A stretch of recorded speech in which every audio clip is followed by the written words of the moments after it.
Setiap kali ahli Feng Shui membongkar makam leluhur orang lain, dia selalu mencicipi tanah di sana untuk memastikan rasanya. Jika normal, dia memberi isyarat pada asisten untuk membuka peti mati. Namun, hari itu Lao Jin menghadapi sesuatu yang berbeda. Setelah mencicipi tanah makam, ekspresinya berubah serius. Ia melihat batu nisan tanpa nama. Hanya deretan angka dimulai 38 di pojok kanan bawah. Saat memeriksa lebih dekat, ia berdiri di atas makam untuk mengamati Feng Shui dan merasa sangat tidak nyaman. Ia pun bertanya pada pemberi kerja, siapa yang memilihkan kayu untuk kakeknya? Pemberi kerja menjawab, kakeknya adalah pahlawan Perang Dunia II dan seorang biksu bernama Rubah memilihkan tanah Feng Shui khusus untuknya. Karena pencuri makam merajalela, sang biksu menguburkan kakek secara sederhana tanpa identitas di batu nisan. Meski alasan pemberi kerja masuk akal, Lao Jin tetap khawatir dan akhirnya membatalkan pekerjaan ini setelah berpikir matang. Rekan-rekannya cemas karena bayaran besar, sehingga mereka meminta penjelasan. Lao Jin menenangkan diri dan menjelaskan bahwa selama lebih dari 30 tahun berkarier, ia belum pernah melihat tempat pembunuhan dengan aura yin seberat ini. Sejak naik ke gunung, ia merasa ada yang aneh. Gunung itu dikelilingi pagar pelindung, dijadikan wilayah pribadi, dan aura yin di puncaknya sangat kuat.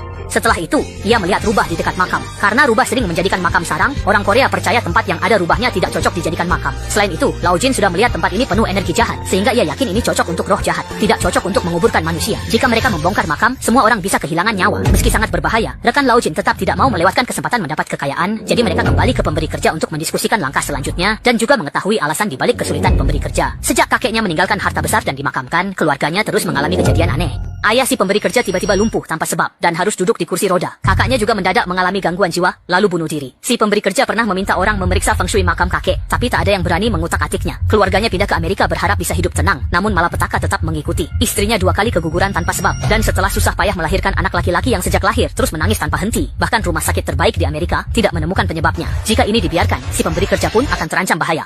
Akhirnya, si pemberi kerja meminta bantuan dukun Hualin yang bisa berkomunikasi dengan roh. Melihat mata bayi itu, Hualin langsung tahu ada masalah di makam leluhur dan memastikan jiwa sang kakek sangat menderita, sehingga menimbulkan masalah bagi keturunannya. Karena tidak ahli Feng Shui dan penggalian makam, Hualin mengajak Lao Jin dan seorang pemulasara jenazah. Setelah mendengar seluruh kronologi, Lao Jin tidak menyembunyikan apapun dan menjelaskan deretan angka di pojok kanan bawah batu nisan adalah koordinat lintang dan bujur, yaitu alamat makam tersebut. Alasan biksu Huli memilih lokasi makam di sana adalah karena ada rahasia yang tak bisa diungkapkan. Mengetahui pemberi kerja benar-benar tidak tahu soal itu, ia makin tak berani bertindak gegabah. Saat semua orang bingung tanpa jalan keluar, Hualin mengusulkan solusi yang menguntungkan kedua pihak, membongkar makam dan melakukan ritual pemanggilan roh bersamaan. Setelah Lao Jin memilih hari dan jam baik, ia mencari 5 penggali makam bersio babi sesuai permintaan Hualin. Hualin mengoleskan darah kuda di dahi mereka dan memasukkan rambut mereka ke mulut babi, agar energi jahat makam berpindah ke tubuh babi. Hualin lalu melakukan ritual pemanggilan roh untuk menafsirkan semuanya. Setelah persiapan selesai, pemulasara jenazah membacakan doa persembahan di depan makam.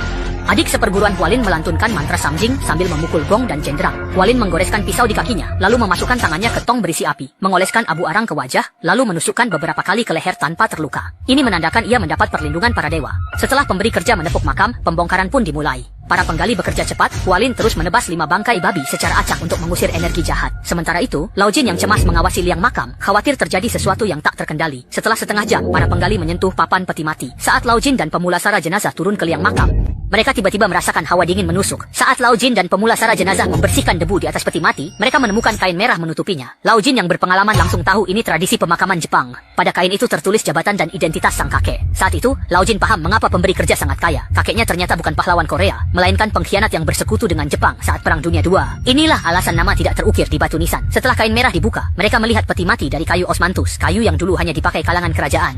Proses berjalan lancar tanpa insiden, membuat Pak Jin lega. Setelah petugas pemakaman membawa peti mati keluar, Pak Jin melempar koin ke liang kubur. Karena di koin terukir wajah jenderal besar, tindakan Pak Jin untuk menenangkan arwah yang belum pergi. Sementara itu petugas pemakaman mengingatkan agar hari ini tidak makan daging, lalu memuat peti mati ke mobil. Setelah mereka pergi, seorang penggali makam serakah diam-diam turun ke liang kubur, berharap menemukan pusaka yang tertinggal. Saat menggali, tiba-tiba dari bawah kakinya muncul ular belang hitam merah, kepalanya menyerupai wanita berambut panjang.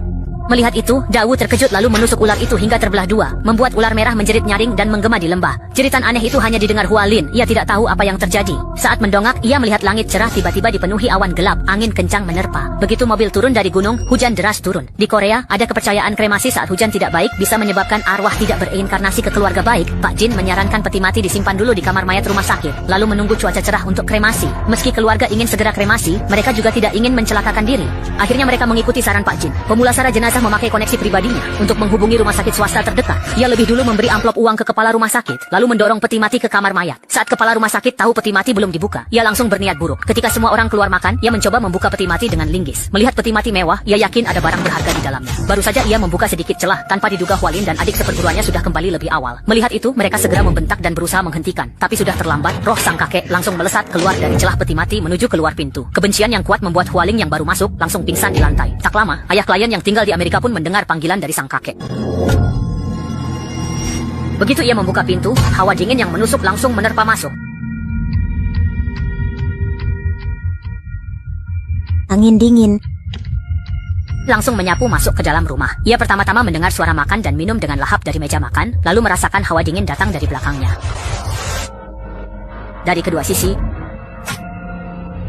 Setelah itu, sang kakek memeluk putranya dari belakang, memasukkan tangan ke dada putra, lalu menghancurkan jantungnya. Saat itu, menantunya menari waltz sendirian mengikuti televisi. Sang kakek yang masuk lebih dulu menjadi pasangan dansa menantunya sebentar, lalu menindih menantunya ke lantai dan mencekiknya hingga tewas. Sementara itu, Hualin yang pingsan sudah sadar. Selain mimisan, ia tidak cedera serius. Hualin tahu sang kakek pasti akan mencari masalah dengan keturunannya, jadi ia meminta Lao Jin melindungi klien di Korea. Sementara ia membawa pemulasara jenazah dan adik seperguruannya ke kamar mayat tempat peti mati disimpan. Ia meminta adik seperguruannya memegang ranting pinus sebagai umpan agar arwah bisa merasuki tubuh. Begitu sang kakek merasuki tubuh, pemulasara jenazah segera menarik tali rami untuk menangkapnya. Setelah siap, Hualin mulai memukul gong dan jenderang sambil melantunkan mantra pemanggil arwah dari kepercayaan syaman.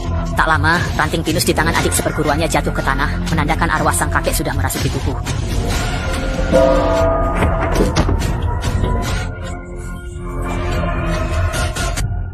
Ikuti saja. Seruan adik seperguruan menandakan rencana penguncian arwah Hualin gagal. Di sisi Lao Jing, setelah menemukan manajer lobi dan membuka kamar, mereka mendapati majikan misterius telah menenggak lebih dari 10 botol air.